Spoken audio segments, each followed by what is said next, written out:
Bonjour à tous, on va commencer. Merci d'être présent pour ce talk 100% JavaScript, même si on en a parlé déjà un peu avant avec WebAssembly. Un petit disclaimer avant de commencer, ce talk est 100% licence MIT. C'est le troll de la semaine avec React, mais donc voilà, il est dispo. On va parler je vais raconter l'histoire de Marc, qui est un lead développeur qui a 32 ans, qui fait pas mal de front, dans une grosse boîte. Donc qui a pas mal d'expérience sur le développement web et notamment JavaScript et qui a vu pas mal de choses passer depuis toutes ces années où il pratique. Et puis depuis 2 ans, il a commencé à pas mal coder en ES6 et il a vu récemment arriver le support des modules ES6 dans le navigateur. Et donc il s'est dit, oula, ça va être intéressant, est-ce que ça va éventuellement changer la manière dont je travaille et puis en combinant ça avec HTTP2, ce qu'on verra après, est-ce que ça a un intérêt aussi? Donc on va essayer de répondre un peu à toutes ces questions-là et de voir est-ce qu'on a encore un intérêt à builder nos applis ou alors envoyer tous les sources en prod sans concaténer tout ça. Donc on va voir un peu tout ça dans ce petit talk. Alors je me présente rapidement, Vincent Glubinski, je suis architecte logiciel chez S2I à Rennes. Et je travaille pas mal sur les technofronts HTML5, Angular, TypeScript, tout ce qui est dans le navigateur. Alors on va essayer de voir un peu en première partie ce que sont les modules en JavaScript qu'on a pu faire depuis quelques années, que ce soit avec des patterns ou des concepts qui ont été proposés, puis on verra en détail après tout ce qu'il y a au niveau ES6. Alors les modules en JavaScript, c'est pas nouveau. On connaît tous les apports, que ce soit la séparation claire du code, la gestion des dépendances quand vous allez récupérer des codes externes, gérer le namespace, on verra après pour éviter les conflits, et puis proposer des implémentations communes dans vos modules. Et du coup, le fait d'avoir des patterns qui existent, il y a différentes approches qui ont été proposées depuis pas mal d'années. Donc on va reparcourir tout ça assez rapidement pour voir un petit focus de où on vient et où on est arrivé. Donc on a d'abord eu le pattern objet qui, lui, tout simplement tirait parti de la structure native objet de JavaScript. Donc avait comme avantage d'être assez simple à comprendre et à implémenter, et comme inconvénient de reposer sur une variable globale dans le scope, donc qui peut facilement être écrasé par n'importe qui d'autre dans un autre fichier. Ensuite, on a commencé à avoir des patterns un peu plus intéressants, comme la fameuse les fonctions auto-invoquées qui permettent de wrapper votre code vis-à-vis de l'extérieur et du coup de protéger un peu tous les conflits. Donc on tirait parti de la closure de JavaScript, donc on avait un peu de contrôle un peu plus fin, puis on réexposait tout ça avec une façade derrière, puis on découplait les choses, on pouvait rentrer des choses en paramètres en entrée, donc c'était quand même pas mal. Par contre la syntaxe n'était pas très élégante, ça rajoute un peu de code dans les headers et le footer, c'est pas non plus très simple à lire, et puis ça reposait encore un peu sur le scope global. Ensuite, on a eu, venant de Node.js, donc le pattern, ou en tout cas la syntaxe CommonJS, que vous devez tous avoir entendu parler, donc qui, elle, repose principalement sur un loader qui doit être exécuté dans le moteur, ou alors compatible, ou en tout cas packagé derrière, quand vous allez réexporter ce code-là dans un navigateur si besoin. Et qui avait un avantage, c'est que la syntaxe était un peu plus claire et plus concise, et qu'elle a pas mal influencé celle de S6. Et les limites, les modules que vous avez créés avec CommonJS se limitent un peu la portée que vous exposez. En tout cas, il n'y a plus de notion de déclaration globale dans votre scope. Par contre, l'inconvénient, c'est qu'on a besoin d'un loader éventuellement adapté, pas très adapté aux environnements asynchrones qu'on verra après derrière. Et puis le lazy loading qui était pas non plus très bien géré. À la suite de ça, il y a le pattern, ou en tout cas la notion de module AND que vous avez tous pratiqué, je pense, avec Require.js, donc qui, elle, a émergé pendant les discussions du TC39 sur le format CommonJS, et qui, elle, requiert un loader compatible, donc Require.js pour ne pas le nommer, qui avait comme avantage que ça a pas mal... donc il y avait le support du chargement un peu dynamique à la volée, puis bon, la syntaxe c'était un peu entre les deux, c'était pas de la fonction auto-invoquée, mais c'était quand même assez lourd. Puis le caractère synchrone qui était difficile d'analyser statiquement au niveau du code. Et puis il y a eu le petit dernier, avant d'avoir le consensus, c'était de mélanger un peu tout ce qu'on a vu avant, donc combinaison d'AMD et de CommonJS pour pouvoir supporter, quand vous exposiez des libs dans Node, ou même dans le browser, de pouvoir supporter un peu tous les formats. Donc pas vraiment d'avantage, et l'inconvénient c'est que ça tire les inconvénients des sous-formes. Et puis avec EMAScript 6, le consensus est apparu. Le TC39 a un peu appris de tout ce qui avait été traîné depuis pas mal d'années. Et puis ils se sont mis d'accord sur une syntaxe assez claire et assez simple pour pouvoir structurer votre code, exporter les choses, les importer, faire les liaisons entre vos modules derrière. Le seul souci, c'est que, bien entendu, toujours au niveau timing, même s'il y avait une implémentation de S6 qui était faite depuis pas mal de temps dans les navigateurs, il y avait le manque de support de, on va dire, la partie module dans les browsers. Donc on passait tous par du transpiling avec Babel ou des packagers comme Webpack. Donc là, on vient de voir que on est passé de pattern assez simple à quelque chose d'assez structuré et de normé. Et on va voir un peu en détail les avantages de tout ça maintenant. Et lui, Marc, du coup, il se dit cool, avant c'était un peu la galère de structurer notre code avec les modules, avec les différents formats. Mon projet est en AMD, puis je récupère un truc en CommonJS, etc. C'est assez compliqué. Là maintenant, il se dit cool, le temps que la migration soit faite, on va avoir un truc assez stable et assez normé. Alors, ces fameux modules ES6, la bonne nouvelle déjà, c'est que la plupart des voyants sont verts pour être supportés et intégrés dans les navigateurs. Donc les deux coches vertes, c'est que c'est dans les dernières versions de Chrome et de Safari. Alors j'ai mis 10.1, mais là il faudrait que je mette à jour, c'est Safari 11 maintenant. Donc c'est supporté par ces deux browsers en prod. Et les deux autres, c'est derrière des flags qui vont, je pense, être levés assez rapidement. Et qui du coup, on peut commencer à utiliser ces modules-là en prod sans souci et sans passer par du transpiling qu'on verra après. Alors ça, le premier avantage, c'est bien, c'est que du coup, on sait que c'est supporté et qu'on va pouvoir éventuellement essayer d'éviter des recours à du transpiling. L'autre avantage, c'est que du coup, et on va le voir, c'est un peu la réponse à la question de ce talk, c'est qu'on va vraiment savoir qui supporte quoi. En gros, si vous êtes sur un browser qui supporte les modules ES6 en natif, indirectement, ce browser-là, il va supporter toute la syntaxe ES6 à 99%, c'est-à-dire, ou en tout cas des pourcentages très très élevés, comme les promesses, async await, toutes les autres syntaxes qu'on a l'habitude d'utiliser en ES6. Alors ça, c'est très bien, mais il y a quand même l'histoire du fallback pour les anciens navigateurs. Et donc, ils sont arrivés à un consensus au niveau de la norme de préciser qu'en gros, et ça, c'est le point d'entrée, un peu le truc à retenir, c'est que, on le verra à la fin dans la conclusion, vous allez utiliser une autre balise script en plus pour préciser votre code ES6 en ajoutant l'attribut type égale module, et donc plus type texte / JavaScript, pour vous dire là, je cible des navigateurs modernes, je sais qu'ils vont supporter le ES6 et je vais pouvoir leur livrer un fichier dédié. Et sinon, vous restez sur l'ancienne balise qu'on avait tous avec le script, avec la SRC vers un code, on va dire, legacy, en ajoutant par contre l'attribut noModule pour pas qu'il y ait de conflit et qu'en gros les navigateurs anciens qui ne supportent pas le type égal module retomberont naturellement là-dessus. Et puis inversement, pour ceux qui le supportent, éviter de charger, en tout cas de gérer les deux derrière. Alors les avantages que ça a, je ne vais pas rentrer dans tous les détails sur les imports-exports de modules, je pense que vous les avez tous pratiqués, vous les connaissez tous. On va plus se focuser là sur des avantages ou des spécificités liées à l'exécution de ces modules-là dans les navigateurs.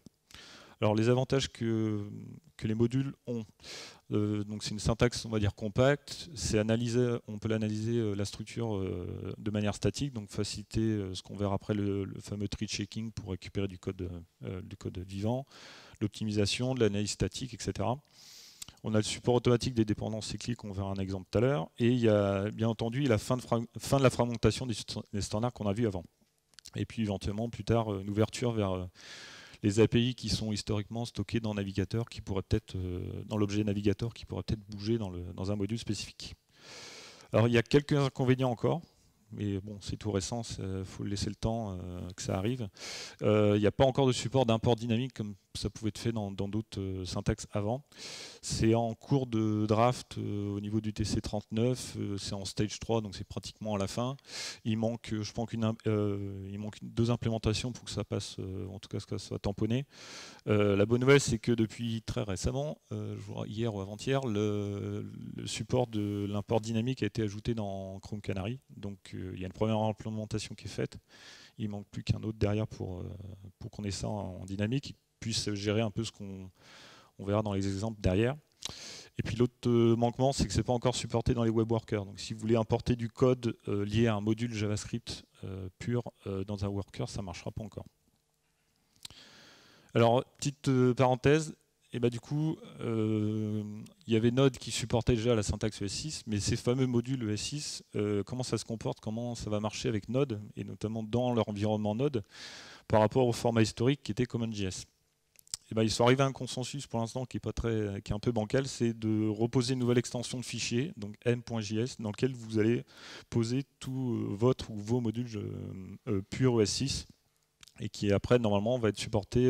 Donc là c'est prévu d'être mis en prod dans Node en début 2018, qui va permettre de, quand vous allez livrer une librairie sur NPM, de préciser cette extension-là et que le moteur va détecter tout seul, ou en tout cas va prendre plutôt ce format-là si besoin, ou en tout cas vous pourrez le targeter un peu plus facilement. Bon, moi j'espère que petit à petit on va migrer, j'espère que l'extension va disparaître, ou alors quand la migration aura été faite vers les modules S6 natifs et qu'il n'y aura plus trop de CommonJS, on arrêtera de supporter ces extensions de fichiers-là, mais bon, ça va migrer doucement. Et au niveau de la différence, une autre entre les modules natifs, donc MassScript et CommonJS, il y a donc l'aspect un peu évaluation dynamique avec le require, alors que là on est en import statique, on est dans une évaluation statique. Et le require, bah, on lève des erreurs au run, alors que logiquement avec l'analyse statique c'est plutôt lié au parsing. Donc c'est deux différences à bien connaître. Donc voilà pour les petites différences. Là maintenant on va voir des petites différences, donc là c'était sur la partie Node, là on va voir des différences entre le script historique que vous utilisez avec votre code JavaScript et puis le même balise script avec le type module posé par-dessus. Qu'est-ce que ça change? Ça change déjà que la partie script historique, c'est plutôt pour du code de JS classique avec éventuellement un namespace global ou non, ou un fichier packagé avec Webpack ou Rollup. Et la notion de module, c'est éventuellement, logiquement, le navigateur s'attend à avoir du code modulaire avec des imports-exports vraiment explicites dans le code. Et donc bien découper vos fichiers et votre code dans des fichiers et faire des imports-exports derrière. Et bien entendu, on ne peut pas mixer les deux dans les fichiers, essayer d'importer un module dans un code qui ne serait pas typé module au niveau de la balise script. Au niveau des balises, sinon, au niveau de l'élément HTML, donc juste la différence, c'est que sur la balise script, vous voyez qu'il faut juste aller poser le type égale module. Mode d'exécution qu'on verra après, c'est que le mode script historique, c'était en mode non strict, et là, la balise type égale module, ça va être en strict par défaut, donc ça c'est assez intéressant. Les variables de haut niveau que vous auriez pu poser, le var toto égale 5 dans votre code historique, bah là, il sera local au module, il n'ira pas polluer le namespace global de la page. Si vous faites un log de this, on verra après, bah, c'est plus window que vous allez récupérer, c'est undefined. Au niveau de l'exécution, avant on était sur de l'exécution synchrone, on va le voir après dans le chargement, là c'est de l'exécution asynchrone. Et puis les imports doivent être un peu plus déclaratifs qu'avant, et puis on reste sur une extension de fichiers commune. Dans le talk, là je ne parle pas des loaders ou des systèmes de fichiers style système JS, etc., qui pouvaient permettre de faire des choses un peu dynamiques aussi. Autre différence, c'est sur la partie donc, chargement. Historiquement, le balise script, on connaît tous, ça peut bloquer le chargement, l'affichage et le parsing de la page HTML si vous avez fait quelque chose de gourmand dans votre script. Donc la recommandation, c'était de mettre ça en bas de page. Vous pouviez débrancher un peu ce comportement-là en posant soit les attributs deferred ou async. Et ben, par défaut, le type module, lui, il est en deferred. Donc il va être exécuté, ou en tout cas chargé à la fin du parsing de la page HTML. Et vous pouvez, si besoin, le rebrancher en mode asynchrone. Mais bon, là, il faut faire attention à l'ordre de déclaration de vos scripts dans la page. Il y a quand même des attributs communs entre ces deux modes sur la même balise. Il y a bien entendu l'attribut type, qui vous permet de targeter soit module, soit JavaScript original, l'attribut source, le deferred, on vient de le voir, l'async, et puis la notion de cross-origin pour résoudre les problèmes d'appel corse, qu'on verra derrière. Et alors, la petite remarque qu'on pourrait faire, c'est pourquoi ils ont posé le fameux type égale module, et pourquoi le moteur n'est pas allé détecter tout seul que notre code est un module pur OS6 et pas du JavaScript original. Le parseur, il a besoin de savoir, quand il va parser le code, de savoir dans quel contexte il est, ou en tout cas quel type de fichier il est. Parce que s'il va détecter des mots-clés comme import-export en parsant une première fois, il va falloir qu'il fasse les résolutions, donc on reparse une deuxième fois le fichier pour voir s'il y a des références à récupérer, etc. Donc au niveau performance, c'était pas idéal, et donc ils sont arrivés à un consensus de dire, bon, on pose type égal module, et puis au moins le parseur au démarrage du fichier, il sait ce qu'il va utiliser derrière. Là, on va voir quelques petites nuances de syntaxe sur le code que vous allez exécuter dans votre navigateur, donc que ce soit en inline ou dans des fichiers, entre du code pur JavaScript standard et puis en version module ES6. Les chemins dans les imports que vous aviez historiquement fait éventuellement en ES6 et transpilés derrière ont besoin de démarrer soit par une URL fixe, soit préfixée, en tout cas de la notion de relativité entre un fichier et un autre, ou entre plusieurs fichiers derrière. S'il n'y a pas de point slash ou de point, etc., il va vous râler en disant qu'il ne connaît pas le fichier.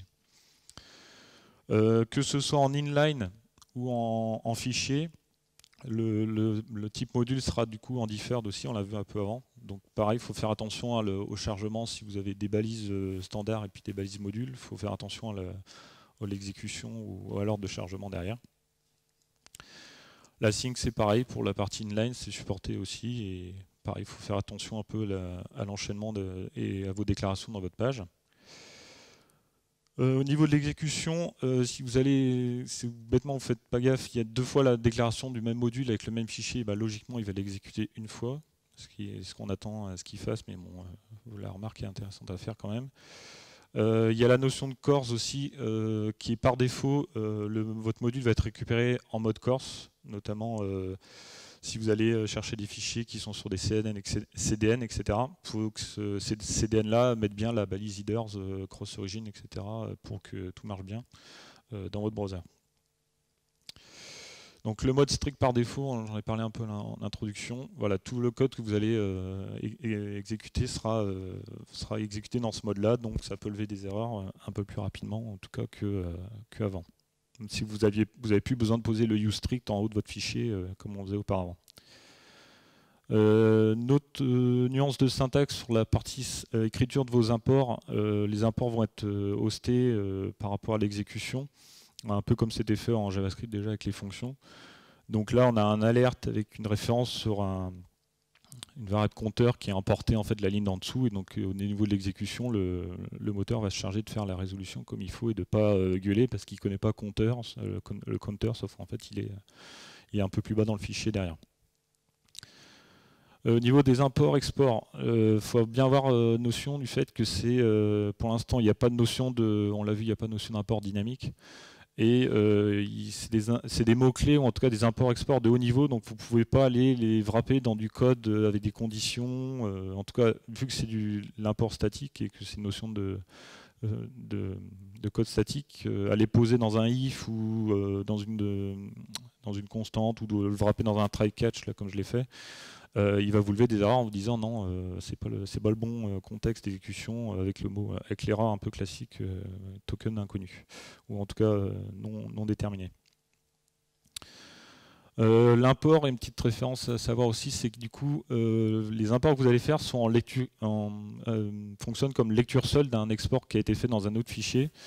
Donc là sur l'exemple, j'ai une première libre qui exporte un compteur et puis une fonction pour incrémenter ce compteur. Dans un autre fichier, j'importe ces deux codes-là, et puis je fais une première fois un log, j'appelle la fonction pour incrémenter ce compteur-là, et puis le coup d'après, bien entendu, ça va être incrémenté. Si j'essaye de faire directement l'incrément moi-même dans mon code d'une référence, en tout cas d'un import qui a été fait d'un autre fichier, là il va vous lever une erreur en vous disant attention, là tu peux pas, tu es en train de modifier quelque chose qui est pour moi une constante. Donc voilà. Le fameux is égale en tout cas undefined dans votre code, donc ça il faut bien faire attention par rapport à ce que vous aviez avant, à tout votre code que vous écriviez, où vous attendiez à avoir éventuellement le window, il faut bien avoir notion de ça. Une autre chose assez intéressante, c'est la notion de dépendance circulaire qui est autorisée. Ça permet éventuellement, bon là l'exemple est un peu bateau, mais de référencer entre deux libs, de les pointer les unes aux autres, et il ne va pas vous lever d'erreur de boucle, ou lever une erreur en disant bah là je tourne en boucle parce qu'il y a il y a l'un qui référence l'autre derrière. L'import là de la classe car qui hérite en fait de la classe véhicule, et dans cette classe véhicule là, j'ai juste une petite référence un peu brute sur une nouvelle instanciation, va pas lever d'erreur derrière. C'est intéressant aussi. Alors deux petites slides sur la notion de comment on pourrait arriver à détecter que notre script courant est d'exécuter comme module ou pas. Si vous n'avez pas la main sur le type qui va être posé sur votre balise, est-ce qu'on peut arriver à détecter ça? Il n'y a pas de moyen clair pour l'instant. Vous pouvez essayer d'aller typer le ZIS, soit undefined ou window, pour voir si vous êtes ou pas dans le bon mode. C'est pas très c'est un peu rock'n'roll parce qu'en gros on pourrait aller remodifier le ZIS si besoin. Et donc je vous recommande pas de le faire en gros, et qu'il n'y a pas de moyen clair pour l'instant de savoir dans quel mode on est. Il y a un autre mode qui est intéressant, c'est de savoir éventuellement si le browser dans lequel vous tournez supporte les modules, donc les types égale modules. Donc là, il y a un petit snippet que j'ai posé là, qui permet en gros d'essayer de charger un peu à la volée un fichier avec une balise script type égale module. Et en gros, s'il lève une erreur, c'est que c'est pas supporté. S'il lève pas d'erreur, c'est qu'en gros, c'est supporté derrière. Donc voilà, on a vu un peu les spécificités et puis les notions un peu liées à l'environnement et à l'exécution de vos modules ES6 dans le browser, et puis passer par une phase de transpiling. La question qu'on se pose tous, c'est bien gentil, mais si j'ai un code pur ES6 dont j'ai la main de A à Z, on va le voir après, ça fonctionne sans problème. Comment on fait pour bosser avec du code qui vient de l'extérieur et qui est du code éventuellement ES5 un peu historique? Alors suivant la stratégie, principalement, c'est de passer par un proxy ou en tout cas un fichier un peu tampon. Suivant le format que vous allez récupérer auparavant, vous pouvez aller voir la doc de la lib et voir un peu les formats qui sont exportés. Mais l'idée, c'est d'avoir un fichier support.js qui va faire tous les imports de vos modules un peu, on va dire, historiques. On va voir la petite manip après, de le mouliner un peu et de le réexporter en version ES6 pour que du coup, après, dans votre code ES6, vous puissiez utiliser ce pont d'entrée-là sur vos libs un peu externes derrière. Donc là, j'ai mis des petits scénarios d'utilisation, éventuellement, si vous avez du code CommonJS à récupérer derrière.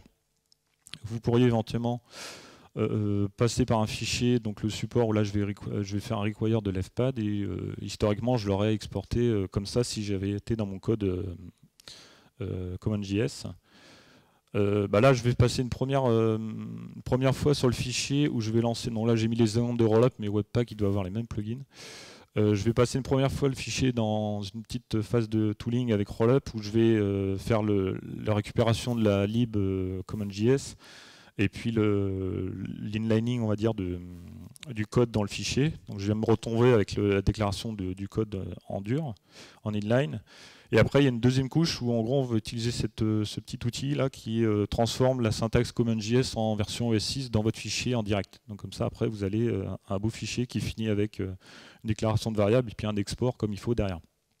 Un ou plusieurs, hein, parce que, si besoin, on peut mixer un peu tous les derrière. Donc ça vous permet de récupérer du code CommonJS. Et sinon, si vous allez récupérer du code externe ES6, par exemple des libs comme Lodash qui sont exposés soit en version ES5 dans le namespace Lodash, ou si vous prenez Lodash-ES comme j'ai mis dans le deuxième import là, qui est donc la version de Lodash en module ES6, vous allez essayer d'une part d'aller targeter un peu plus l'API que vous avez besoin, et puis d'écrire le nommage un peu plus finement avec le. Donc là, j'ai reculé d'un rang. Il y a une petite dépendance à l'arborescence de votre dossier, c'est un peu dommage de ce côté-là, mais du coup, là, je vais aller chercher l'API add dans la librairie Lodash qui est dans le dossier node module, et puis le fichier qu'il faut bien derrière.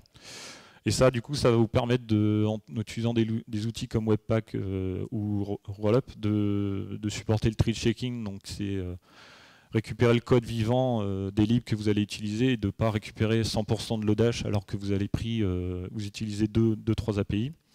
Et puis, il va vous injecter tout votre code derrière comme il faut, sans problème. Que ce soit pour votre code à vous ou des codes de lib externes aussi. Alors du coup, Marc, là, il a regardé un peu tout ça, il dit ouais, c'est bien gentil, encore du tooling, encore un peu de phase de build à faire ça. Est-ce que je pourrais pas me passer un peu de tous ces packagers et puis livrer tout mon code ES6 en prod avec que des fichiers, avec des imports-exports, et puis je balance un peu toute l'arborescence en dur sur le browser? Donc là, ce chapitre-là, c'est un peu pour extrapoler et se poser un peu la question, est-ce que ça a un intérêt et comment ça fonctionnerait derrière. Là, du coup, j'ai refait un exemple assez simple d'une petite étude. Je mettrai un lien, il y a un lien de blog à la fin du chapitre sur une étude qui a été encore un peu plus poussée et qui n'est pas liée à cet exemple-là. Donc j'ai repris le To-Do MVC classique qui a été porté en ES6 puis en module ES6 par la communauté, par Paul Irish. Et en gros, j'en ai fait, je l'ai exporté sur Firebase. J'en ai fait 3 versions. Une version transpilée en ES5, une version concaténée, donc tout le code de ES6 concaténé, et la même version sans concaténation, tous les fichiers en prod direct. Et voir un peu comment ça va influer sur le chargement de la page, sur les perfs du moteur JavaScript, ou en tout cas plus sur le chargement. Alors on voit que logiquement le code ES5 lui il prend pas mal de temps et il est assez lourd, on le verra dans le tableau après derrière. Logiquement le code ES6 qui est non bundlé, donc toutes les références avec les fichiers les uns par rapport aux autres, les imports-exports est un peu meilleur, parce que logiquement il n'y a pas de transpaling, il n'y a pas de polyfill, etc.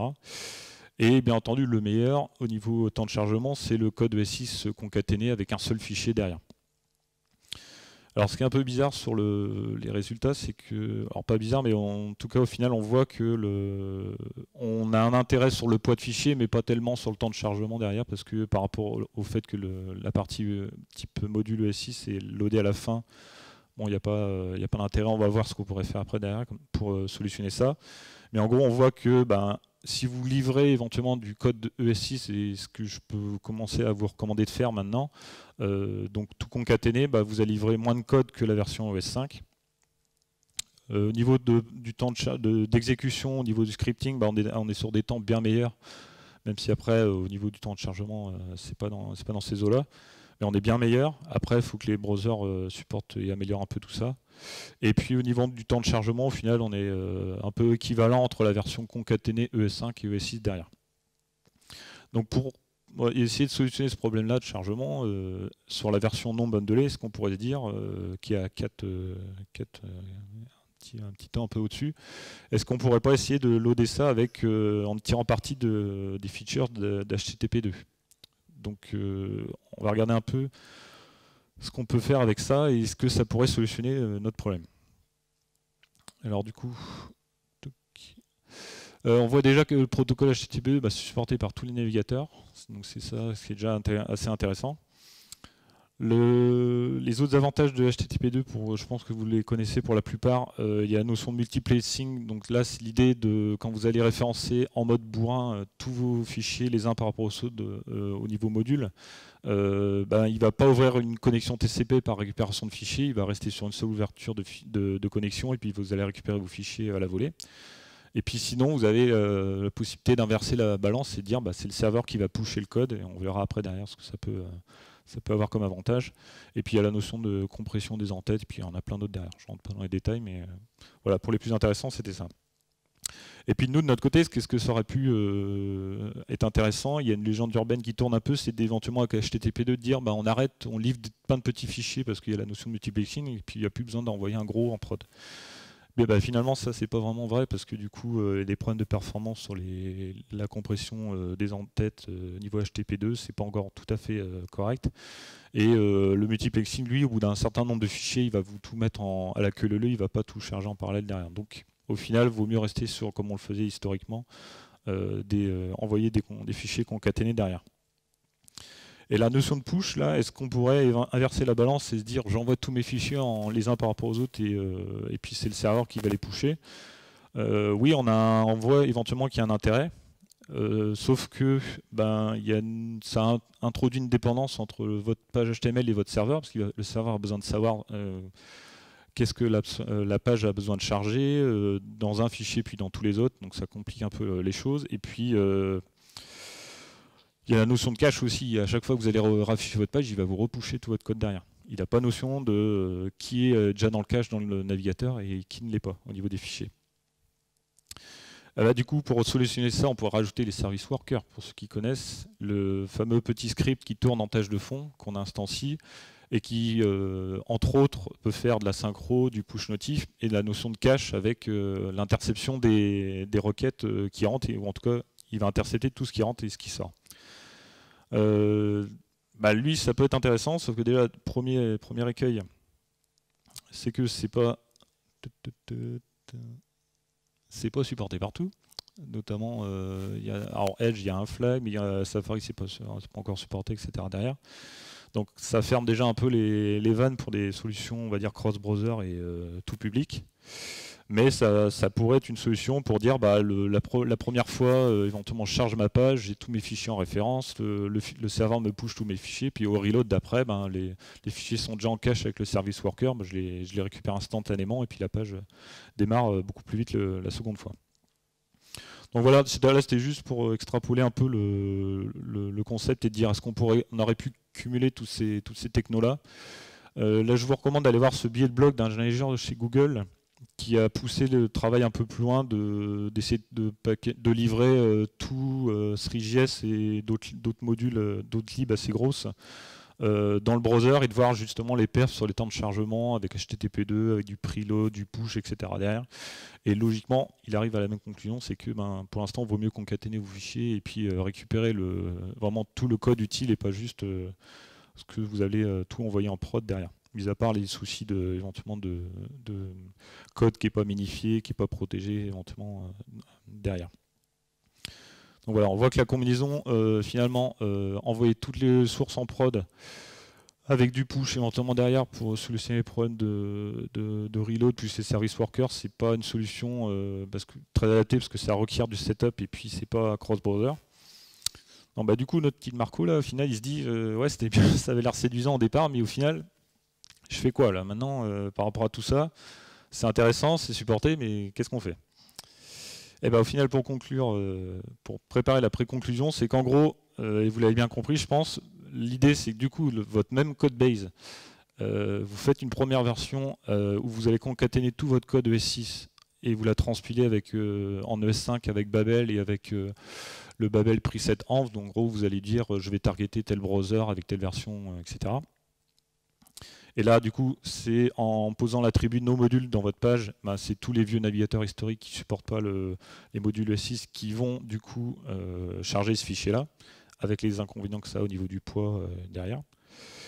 Et ben, vous faites la même opération de concaténation, sauf que vous débranchez Babel et puis vous envoyez direct votre fichier, tout votre code ES6, juste concaténé, éventuellement modifié derrière, en prod en posant le type égal module. Et du coup, là, vous avez l'exécution de votre code dans le navigateur qui est supporté, et puis tout le code ES6 qui est natif, il n'y a pas besoin de transpalling, etc. derrière. Alors, du coup, pour conclure, petite vision à moyen terme sur vers où on va aller par rapport à tout ça et par rapport à ce support, notamment des modules ES6 dans le browser. Une première petite conclusion déjà, c'est de se dire que du coup la communauté web qui est toujours très dynamique et bouge pas mal pour essayer de proposer des solutions ou de corriger des problèmes, et c'est à saluer le fait qu'ils sont arrivés à un consensus au niveau du TC39 et puis après au niveau des outils derrière ça suit un peu les choses, par exemple avec Rollup qui a pas mal propulsé tout ça au niveau des modules ES6. En mode développement, éventuellement, ça pourrait aider de se dire on n'a pas de phase de transpalling ou de source mapping, etc. à faire et qu'on peut faire un reload et puis on a tout notre code et toutes nos références de fichiers sources qui sont chargés dans le browser. Il n'y a pas besoin de reconcaténer entre deux modifications de code. Et puis, moi je vois, c'est surtout qu'il y a du support full ES6 dans les browsers et que vous savez maintenant qu'en utilisant cet attribut-là, on va le voir après, le type égal module, vous savez que le browser supporte toute la syntaxe ES6, donc vous pouvez encore plus vous amuser et abuser du code ES6 dans votre code et éventuellement débrancher petit à petit le transpiling avec Babel, plus les outils de débugage. Donc là, voilà, la conclusion c'est de se dire il y a moins de polyfill et moins de transpiling, donc du coup on va envoyer du code un peu plus léger sur le serveur. Et puis du coup c'est un gain pour nous parce qu'on a éventuellement on se soucie un peu moins de la phase de bundling, même s'il y en a encore, on a vu. Et puis au niveau utilisateur, quand ce sera vraiment meilleur au niveau du support, en tout cas derrière, on voit que le gain est assez intéressant pour les temps de chargement derrière. Donc en gros, ce que je vous recommande, c'est dès maintenant envoyer votre code ES6, concaténer tout ce qu'il faut bien en prod direct avec cet attribut-là. Ça va vous permettre de commencer Alors, certes, il y a une balise en plus à poser, mais au moins vous pouvez maintenant, dès à présent, shipper du code en prod ES6, il n'y a pas de problème. Du coup, pour conclure, je vous ai posé là des petits liens, il y a le lien des slides après à la fin sur. Là, je vous recommande d'aller voir cette vidéo là, c'est notamment Polymer Summit, ils ont annoncé que la nouvelle version était livrée en version module ES6. Donc ça c'est pas mal, il y a d'autres frameworks qui ont commencé à supporter ça aussi, Angular, la génération en tout cas des sources qui est en version en module ES6 aussi. Donc ça c'est bien parce que du coup au niveau des frameworks, l'idéal c'est du coup si vous allez utiliser 40% du framework en tirant parti du tree checking, vous n'allez pas embarquer tout le code de Polymer alors que vous utilisez éventuellement que certaines couches. Donc elle est vachement bien faite cette vidéo là. Sinon il y a des liens de blog, là, si vous êtes un peu de temps à regarder ça entre soit la syntaxe ES6, soit des blog posts un peu où ils se posent des questions ou c'est juste du récap de syntaxe. Et puis pareil pour la partie HTTP2 aussi, qu'est-ce que ça aurait pu apporter avec le push, les services workers, les notions de meilleure performance en prod, etc. derrière. Donc voilà, j'ai fini, si vous avez des questions.